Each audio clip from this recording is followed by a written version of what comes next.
mengikuti kegiatan kurban di kawasan Desa Lipak Kajang Bawah. Dia bisa saksikan di belakang sana sedang proses menjatuhkan lembunya. Dan di sini juga sudah dihadir. Bismillahirrahmanirrahim. Assalamualaikum warahmatullahi wabarakatuh. Kawan media, kali ini kita akan mengupload tentang kurban.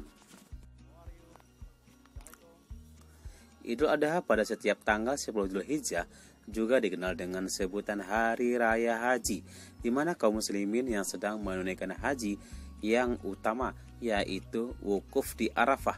Mereka semua memakai pakaian serba putih dan tidak berjahit yang disebut pakaian ihram, melambangkan persamaan akidah dan pandangan hidup, mempunyai tatanan nilai yaitu nilai persamaan dalam segala segi bidang kehidupan. Tidak dapat dibedakan antara mereka. Semuanya merasa sederajat, sama-sama mendekatkan diri kepada Allah yang Maha Perkasa sambil bersama-sama membaca kalimat thayyibah. Kemudian, penyembelihan hewan kurban pada hari raya Idul Adha memiliki sejarahnya sendiri. Kisah ini berkaitan dengan Nabi Ibrahim alaihissalam dan putranya Nabi Ismail. Melalui mimpinya yang hak, Nabi Ibrahim diperintahkan oleh Allah Subhanahu wa taala untuk menyembelih putranya Ismail yang kala itu masih berusia 7 tahun. Sejarah kurban. Kurban dalam bahasa Arab berkaitan dengan kisah pengorbanan Nabi Ibrahim alaihissalam yang mengorbankan putra tunggalnya sendiri, Nabi Ismail alaihissalam, untuk disembelih sebagai bentuk ketaatan beliau pada perintah Allah Subhanahu wa taala. Kurban merupakan ibadah yang dilakukan umat muslim pada saat hari raya Idul Adha tiba, identik dengan proses penyembelihan hewan kurban. Di Indonesia sendiri, jenis hewan kurban yang biasa disembelih pada saat Idul Adha adalah hewan ternak berkaki 4 seperti sapi, kambing, dan kerbau.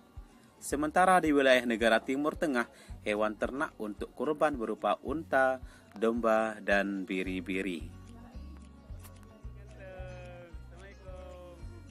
Sebagaimana dijelaskan di awal tadi bahwa sejarah kurban tidak terlepas dari kisah pengorbanan Nabi Ibrahim alaihissalam dan Nabi Ismail alaihissalam. Asal muasal kurban yang menjadi bagian dari perayaan Idul Adha berawal dari lahirnya Nabi Ismail alaihissalam. Pada waktu Nabi Ismail mencapai usia remaja, Nabi Ibrahim alaihissalam mendapat mimpi di suatu malam. Dalam mimpi tersebut, Nabi Ibrahim alaihissalam menerima wahyu dari Allah Subhanahu wa taala. Wahyu itu berupa perintah kepada Nabi Ibrahim alaihissalam untuk menyembelih Ismail, anaknya sendiri. Dahulu, salah satu cara Allah menurunkan wahyu kepada Nabi yakni lewat mimpi. Perintah apapun yang diterima dalam mimpi itu harus dilaksanakan. Begitu pula yang dilakukan Nabi Ibrahim alaihissalam. Semula memang Nabi Ibrahim alaihissalam sempat gundah gulana lantaran ia harus menyembelih putranya sendiri. Tapi berlandaskan rasa cinta dan taat kepada Allah, ia pun kemudian berlapang dada untuk mengorbankan anaknya. Dengan berat hati, Nabi Ibrahim mendatangi Ismail untuk menyampaikan perintah Allah bahwa ia harus menyembelih putranya. Begitu selesai menyampaikan maksud tersebut, Nabi Ibrahim sungguh tidak menyangka bahwa Ismail justru mengamini perintah Allah dalam mimpi ayahnya itu.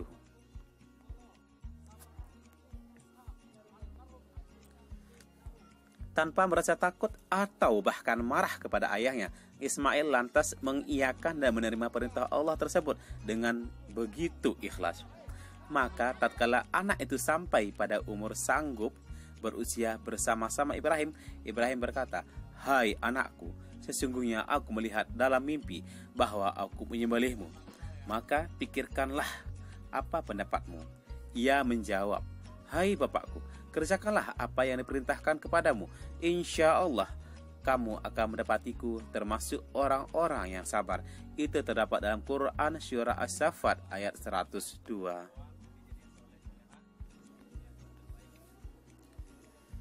Ismail ikhlas untuk disembelih dengan memberi 4 permintaan kepada Nabi Ibrahim. Ia berkata, "Aku hanya meminta dalam melaksanakan perintah Allah itu, agar ayah mengikatku kuat-kuat supaya aku tidak banyak bergerak sehingga menyusahkan ayah. Kedua, agar menanggalkan pakaianku supaya tidak terkena darah yang akan menyebabkan berkurangnya pahalaku dan terharunya ibuku bila melihatnya. Ketiga, tajamkanlah parangmu dan percepatlah pelaksanaan penyembelihan agar meringankan penderitaan dan rasa pedihku. Keempat, dan yang terakhir, sampaikanlah salamku kepada ibuku. Berikanlah kepadanya pakaianku ini untuk menjadi penghiburnya dalam kesedihan dan tanda mata serta kenang-kenangan baginya dari putra tunggalnya. Demikian pesan Ismail kepada Nabi Ibrahim alaihi salam.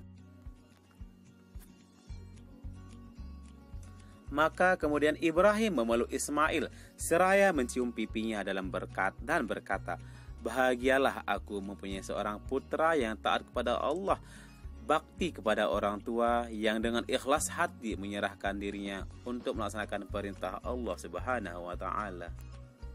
Awal mula kurban ibadah saat hari raya Idul Adha. Usai mendengar jawaban dari Ismail, Nabi Ibrahim alaihissalam pun siap untuk menyembelih putranya. Diikatnya kedua tangan dan kaki Ismail. Lalu Ismail dibaringkan di atas lantai. Namun ternyata tidak mudah bagi Nabi Ibrahim menjalankan perintah Allah itu. Ketika keduanya, Nabi Ibrahim dan Ismail siap, datanglah setan yang terus menggoda mereka agar membatalkan perintah itu. Setan datang sambil berujar, berkata, Ibrahim, kamu orang tua macam apa? Anak saja disembelih. Apa kata orang nanti? Apa tidak malu jika sekali anak satu-satunya kok disembelih? Coba lihat anak yang lincah seperti itu. Dengan tekad kuat, Nabi Ibrahim mematahkan godaan syaitan itu. Ia mengambil batu, kemudian melemparnya sambil mengatakan, Bismillah, Allahu Akbar. Bismillah, Allahu Akbar. Peristiwa melempar batu yang dilakukan Nabi Ibrahim itulah kemudian menjadi salah satu rangkaian ibadah haji, yakni melempar jumrah.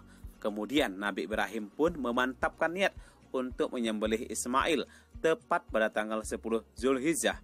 Mereka pergi ke tanah lapang. Ismail yang ketika itu sudah diangkat menjadi nabi pun pasrah dan tawakal. Nabi Ismail kemudian meminta sang ayah menutup mata agar tidak merasa iba ataupun ragu melaksanakan perintah dari Allah Subhanahu wa taala. Namun saat Nabi Ibrahim mulai menyembelih anaknya, padang tajam itu selalu terpental. Ismail kemudian berkata bahwa dirinya ingin tali pengikat yang ada di tangan dan kakinya dilepas. Hal itu dilakukan agar malaikat bisa menyaksikan ketaatannya kepada Allah Subhanahu wa taala. Setelah itu, padang tajam hendak digerakkan, namun tiba-tiba Allah menyeru dengan firman-Nya, tertuang dalam surah As-Saffat ayat 104 sampai 107. Demikian yang dapat kita sampaikan tentang sejarah kurban dan kisah tentang Nabi Ibrahim dan Ismail. Dalam hal ini, marilah kita ambil berbagai macam hikmah dari kisah Nabi Ibrahim dan Ismail tersebut. Dan adapun kegiatan ini adalah tepatnya di Komplek Lipat Kajang Bawah, Kecamatan Simpang Kanan, Kabupaten Aceh Singkil. Kegiatan kurban ini dilakukan sekali dalam setahun, yaitu peringatan Hari Raya Kurban Idul Adha. Dan Assalamualaikum warahmatullahi wabarakatuh.